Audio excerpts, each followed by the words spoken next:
You're listening to Strange by Nature, your guide to the strange, weird, unbelievable, and improbable wonders of the natural world.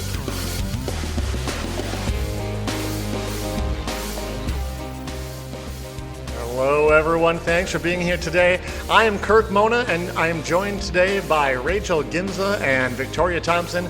We are all professional naturalists who together have scoured the world for weird and wonderful wonders just to please your mammalian brain's desire for novelty.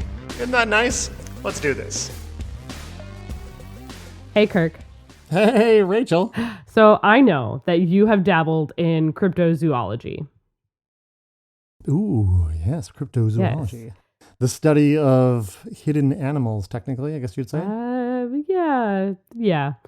And there's a lot of critters that fall in this. Literally what cryptid means hidden, right? Right. So, and but mostly it's like Bigfoot, stuff like exactly.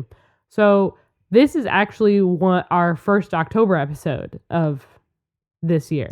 that. Ooh, yeah, it is. So I have to start off. I got something pretty weird. Same. I have to start us off in spooky season right.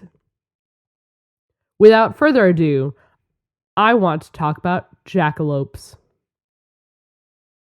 Yes! Oh, I am so excited. Jackalopes are fantastic. Are they so cool? I'm pretty sure we're going to be talking about papillomaviruses pretty soon. This is exciting. All right. Well, then there you go. So a topic near and dear to my heart. Absolutely. So for those of you who don't know, jackalope have become really iconic in American folklore, especially in the West. Like think Wyoming. Yeah. Is really where it's centralized. Places you have jackrabbits. Exactly. Generally. If you don't know what that is, it is a jackrabbit, which is an especially large rabbit with longer legs, big ears, with really long, big ears, and they have antelope horns on their head. Well, that's what a jackalope is. Right. This not is what a jackalope just is. A jackrabbit. Yeah, jackrabbit I thought you were describing first. But No. A jackalope. There's the jackrabbit is everything you first described, and then once you put antlers on there, then it's a jackalope. Which I'm going to digress for a second. In North America, we don't have antelope. We have pronghorn. We do not have antelope. Yeah. People call them antelope. They are not antelope. They're actually closer related to giraffes than they are to antelopes. So awesome. They are pronghorn. Love that kind of fact. Anyway, and pronghorn are very cool. I think we're getting there. People are slowly starting to call them pronghorn antelope. But if we can just drop it, okay, now just drop the antelope part. Pronghorn, yeah. Especially since like where the deer and the pronghorn play. Beautiful. Especially since it's funny you mentioned deer because people often use deer antlers in imagery of depicting a jackalope. True. They do not use pronghorn. Which is even more confusing. Which is just even worse, right? Now, the history of a jackalope is actually a lot like closer to now than I was expecting. When I was doing some of the research. It's more recent than I was expecting. Thank you. I forgot the word recent. The word recent? Yeah, that happens. Yeah, every once in a while you just forget a word. It's like, I'm just going to walk around it. And part of it happened to me recently. Well, as long as it's not just me. A lot of it is originated into a 1932 hunting outing in Douglas, Wyoming. There was a man and his brother. That's more recent than I was thinking too. Right? Is 1932. And they actually went to these two brothers, it was Douglas Herrick and his brother. They had studied taxidermy as teenagers, as you do as teenagers, I guess. And they went for jackrabbits. Like you do, yeah. And they ended up they went hunting for jackrabbits, and they went to a store and they started to tossed the rabbit onto the counter or whatever, and it was near some deer antlers, and they're like, oh, well, that's funny. and they came up with the idea of a jackalope. They combined the antlers with that. Wow, that's how it came about? Yes.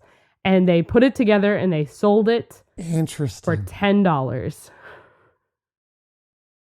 A steal.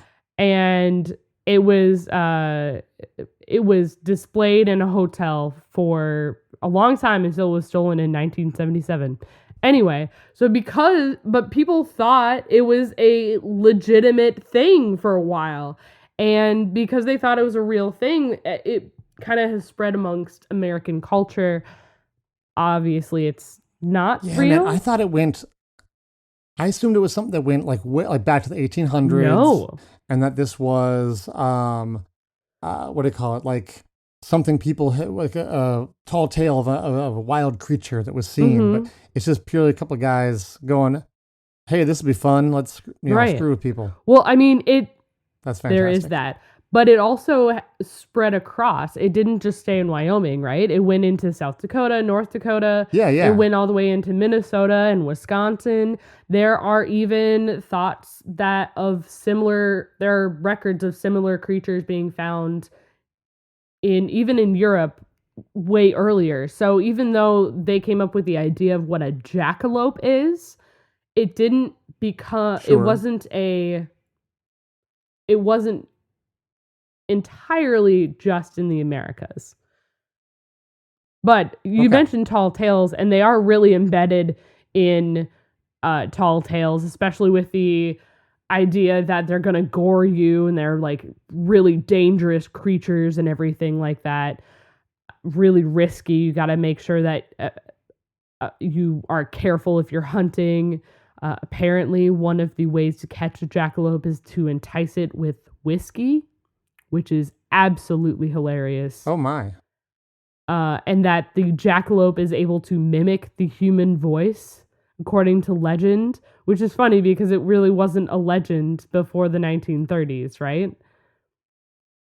Anyway, I'm digressing because we all know that jackalopes aren't real, right?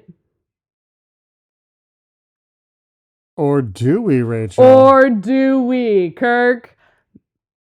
Yes. Jackalopes, technically speaking, I know exactly where aren't this is real, going. but they do have. They are. It is something that happens. I looked up images of this, by the way, Kirk, and it is absolutely horrifying. This is the worst thing I've ever looked. This is not the worst thing I've ever looked up. Yeah, where you're going but is it's really bad. So yeah, it's not great. Rabbits, jackrabbits, snowshoe hares, which I live where there are snowshoe hares, and I haven't seen this, and I'm really happy I haven't because I would be horrified. And just rabbits in general, they can be infected with this virus that is called the Shoap papilloma virus, or SPV. Yeah. I should have known you knew about this, Kirk. Is it Shoap's papilloma? Shoap papilloma. And what happens is it causes growths on a rabbit's face, which oftentimes sure does resemble horns. And the interesting thing is this is really hard growths. They're black, kind of waxy, and they protrude just from their face and their neck. They don't go on any other part of their body. Yeah, it's really something wild. And because it's such a long, this is a papillomavirus, so they're able to. This is something we deal with as humans, right? Papillomaviruses are pretty commonly transferred from person to person. They're really easy. That's where cold sores come from, right? Same kind of thing. It's what HPV is. Exactly. Yeah. So it's really easy to transmit from rabbit to rabbit as well. So but it is pretty widespread. So there's another cryptid called the Wolpertinger, which is in the Wolpertinger? Wolpertinger. That's fun.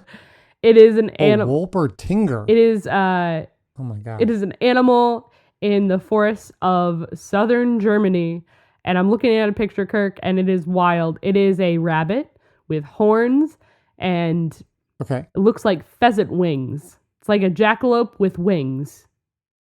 Awesome. It's so fun. Oh, yeah, I've seen one of those, I think. Now that you say it, and not for real, listeners.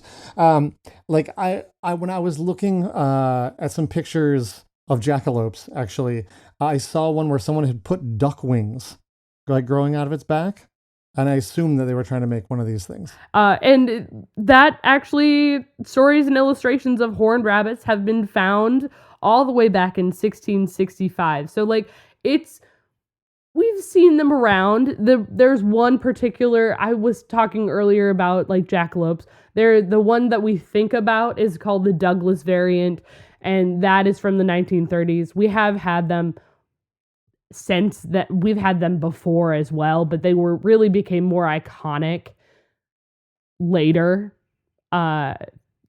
in time than we expected. So it is a papillomavirus where what happens is the rabbits or the hares contract this virus oftentimes either by ticks or mosquitoes or even contact with other infected rabbits, and they get bit on their less fur covered areas of their body. Okay, all right. So like their eyes, their chin, their mouth, their ears, and that's where the growth starts. Interesting. Now, oftentimes rabbits are able to fight off this virus.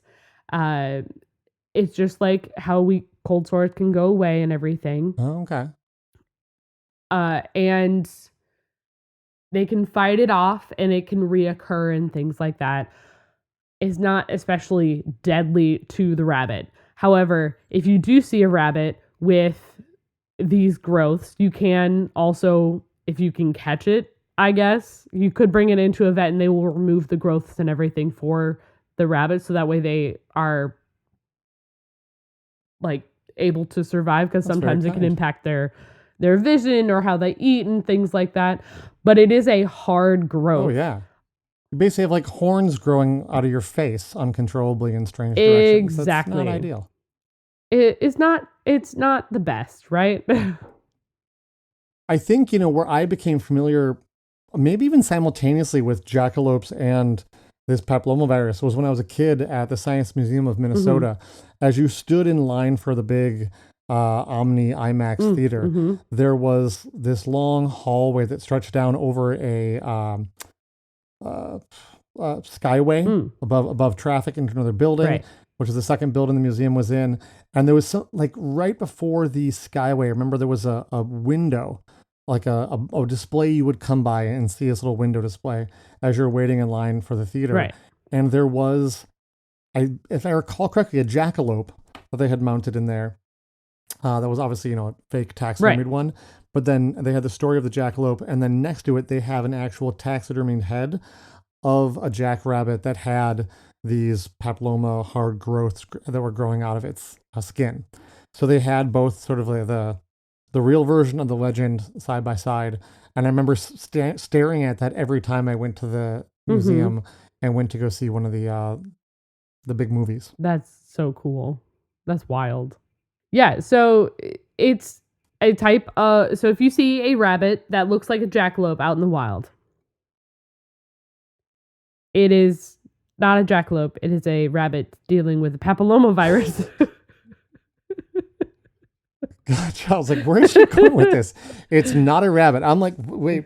If you see a rabbit in the wild, it's not a jackalope, is what I said. If you see a jackalope in the wild, yeah. It's not. I thought you said if you see a jackrabbit. I think my brain translated it to jackrabbit. So I thought you said if you see a jackrabbit in the wild, it's not a jackrabbit. I used to live where there were a lot more jackrabbits, and those things scare the crap out of me. They are much bigger than I think that they should be. Fair. And if I saw one of those with the papillomavirus, like horns, I would run the other direction personally. Yeah. No, it's pretty spooky. So what a great topic for October. Yeah, so that is what I have for us this week. My sources were Wikipedia, a US Today article about a rabbit with horns, why some of these critters look like real life jackalopes. And then I also used the Colorado Parks and Wildlife, had a really great article as well. So I will also just state, humans can't get this virus from contact with infected rabbits. I feel like I need to say this. Oh, good. It's not transmittable between humans. Yay. Woo! So we got that Yay. going for us. So we're going to take a break, and when we return, it'll be Kirk.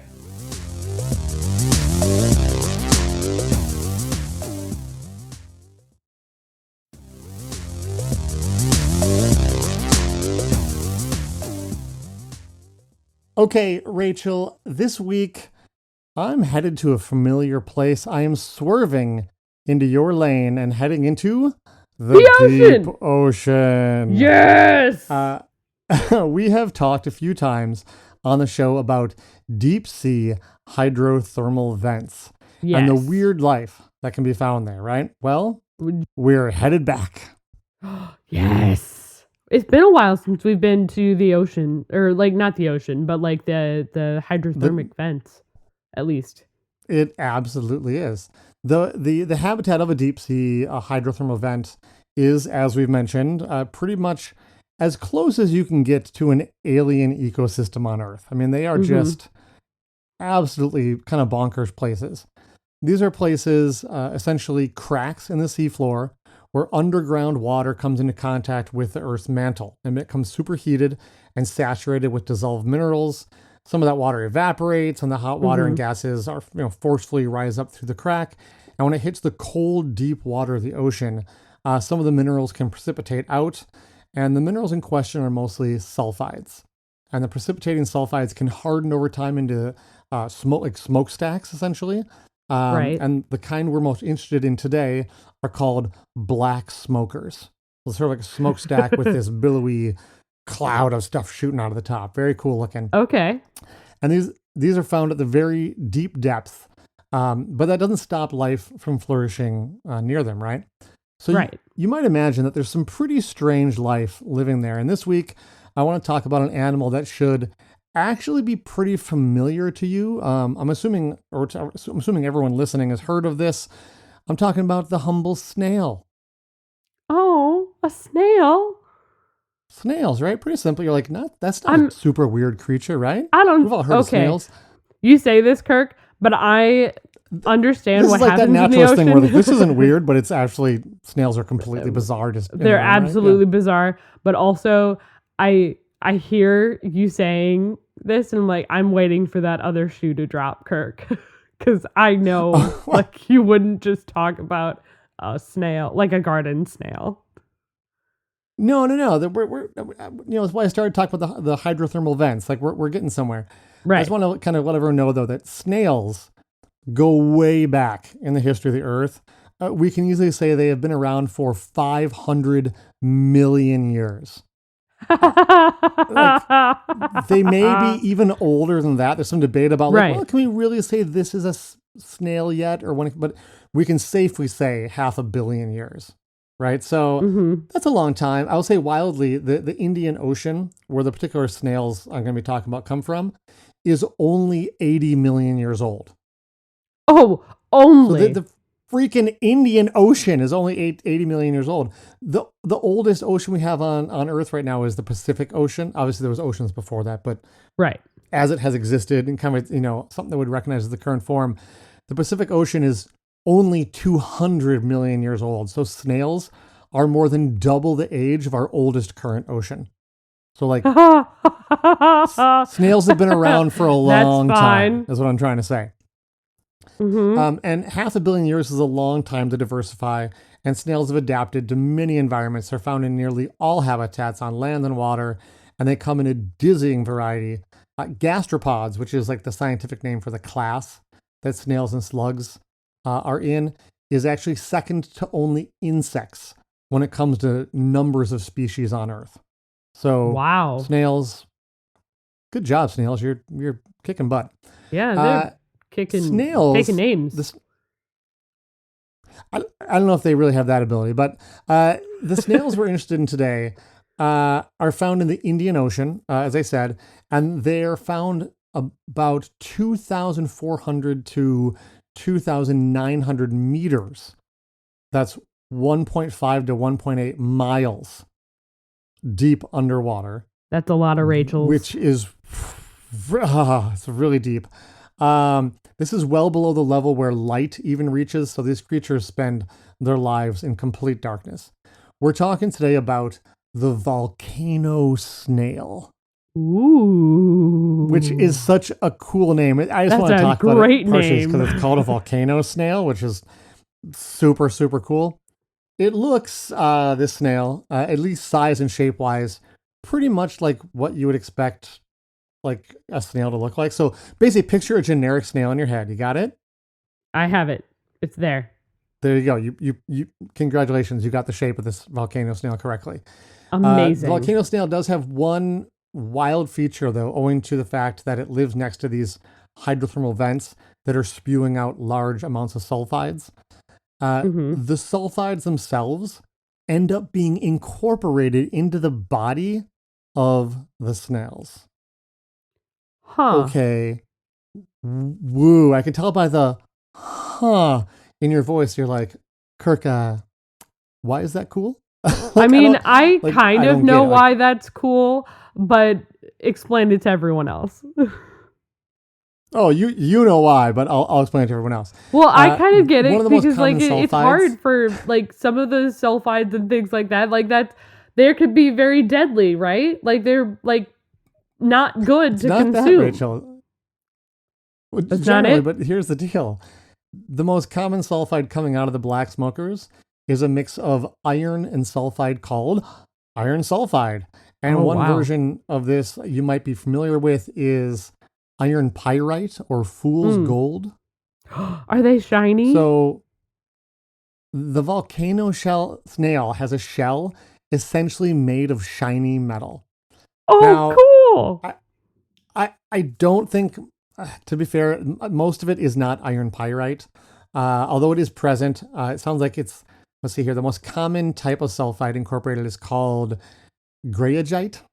So unfortunately, from what I could see, these snails are not like completely shiny golden, which would just be amazing. The chef's kiss of them, like beautiful. So cool. Mwah. But it sounds like they are still like a shiny, almost like a gunmetal color.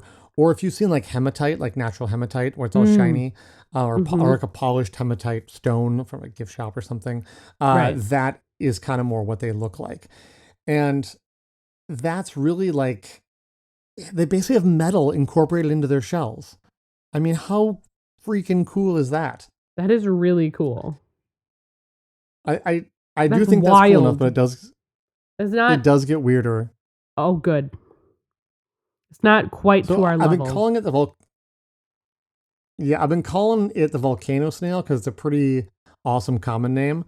But of course, common names are somewhat rubbish, and you can just make one up whenever you feel like it. Like I could call it Captain Nemo's treasure orb snail, and technically I'd be correct, except that I just made that up, and so no one would have any idea what I was talking about.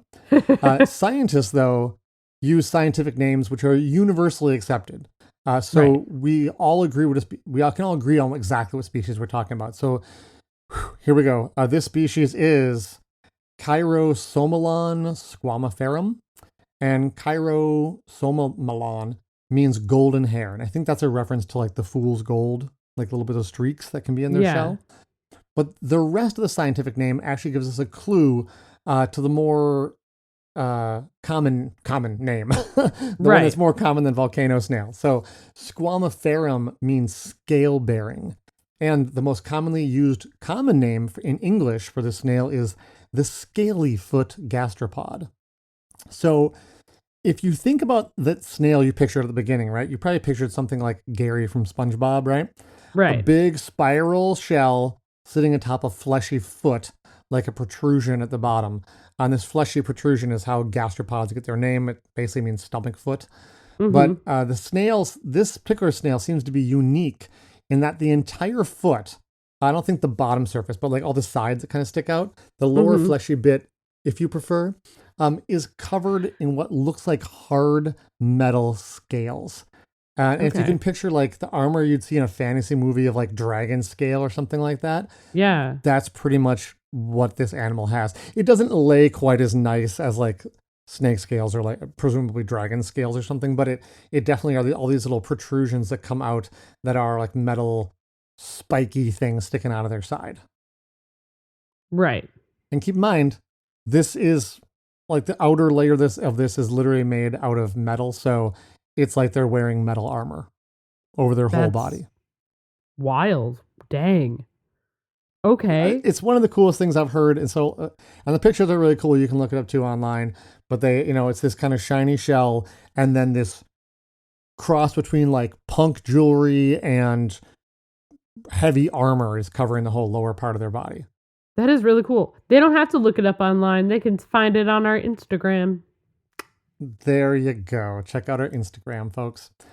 So this is a very rare and endangered species because the areas we know it can live are very small. I think I probably picture like hydrothermal vent areas as being these huge expansive areas. They call them fields. Right. So I picture this like miles and miles of this crack, under, and that apparently that's totally wrong.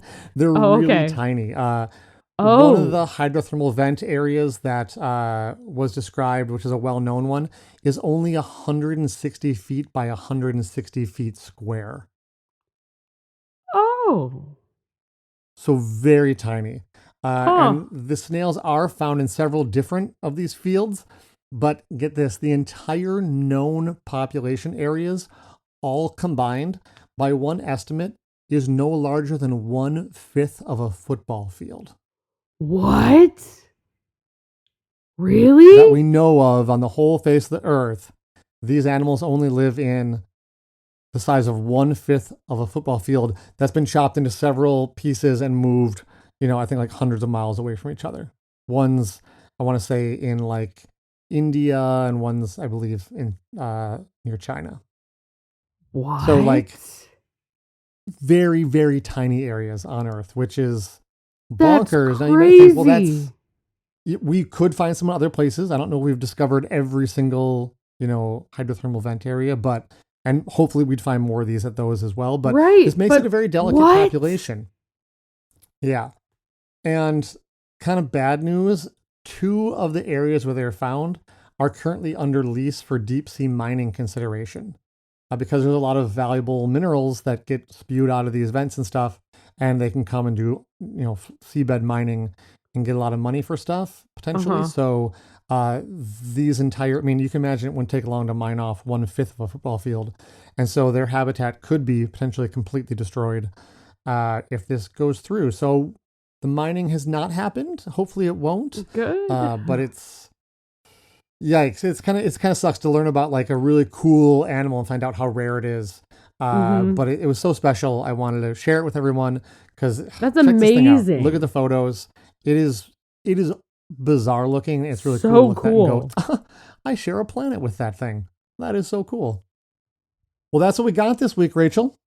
That's so cool. A couple of weird things. Yeah, we're full of weird things, Kirk. We knew this. It's kind of what we do. We do. We're going to be back next week. You know who's going to be with us next week? Victoria! Victoria will be back, of course. And looking forward to the Halloween episode coming up as well. Got to find some extra strange, spooky topics. Yeah, looking forward to it. It's going to be good. All right, well, we'll be seeing everybody soon. Yeah, thanks for listening, everyone. Bye. Bye-bye.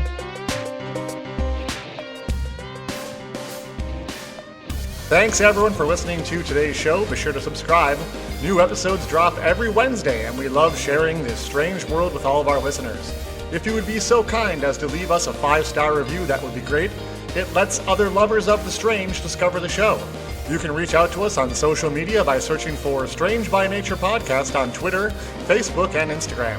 You can send us an email as well. Our address is contact@strangebynaturepodcast.com. If you want more information about the show, you can also check out our website, which is strangebynaturepodcast.com. Until next week, get outside, stay curious, and embrace the strange.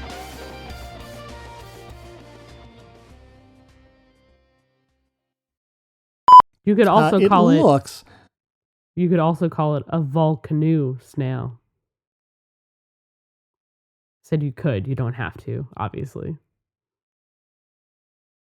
I'm not sure I even get that joke. So, canoe. Like Volcano, like a canoe you paddle? Yeah. So, like, a canoe. It's really like, bad. You paddle, but with the VOL. I never said it was a good joke. To get to the hydrothermal vent, or where are we going with Yeah, this? you're All right. gonna canoe down to the vent. Just Johnny Depp in Pirates of the Caribbean style with the air bubble. Flip it over and and you're in the pirate upside down. Where is this gone? My gosh. Sorry.